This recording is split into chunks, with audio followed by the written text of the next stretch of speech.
So Linda, you guys have your own freaking maze this year. What are you going to expect people? How are they going to portray you in this maze?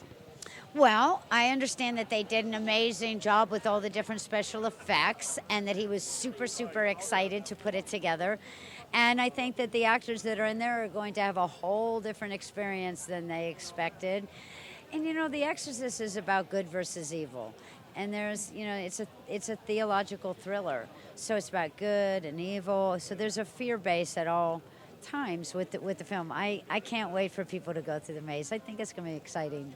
One of those iconic moments is when you're kind of bent backwards and you crawl down like that. Do you ever just do that to freak your family or friends out? Oh, yeah, I do it every day.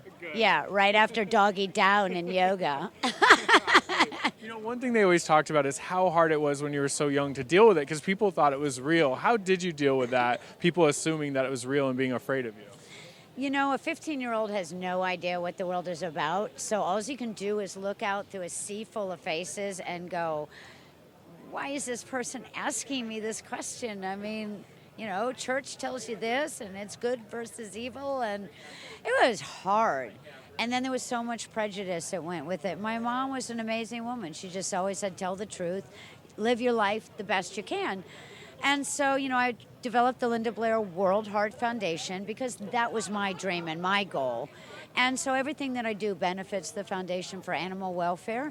And this is to help change laws. It's to help spay and neuter and make a difference. So the merchandise from my end of this deal will go to the Linda Blair World Heart Foundation. So for me, it's a win-win. I have 2 dogs, so thank you. Yeah. Lastly, so many movies come out trying to be classics and they aren't. What do you think it was about your film that is just as good this year that it was the first year it came back and became a classic that will go down in history? Honestly, there is an absolute answer. If you do everything in life the best that you can, so Billy Friedkin orchestrated the most amazing crew, whether it was Owen Roisman, the director of photography.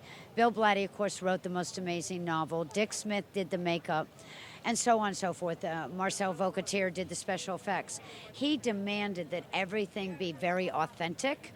And so that's why when the questions would come up about a stunt double, there isn't one because you can see the prosthetics, you can see that it's my face. Did we have stand-ins and did we have certain things? You had to with child labor laws.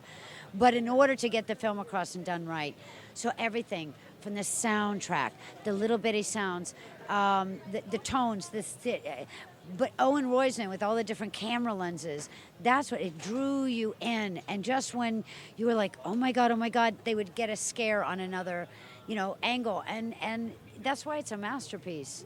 Well, you're an amazing woman. You enjoy yourself in your very own freaking maze. That's what everybody wants. Thank you so much. Thank you so much.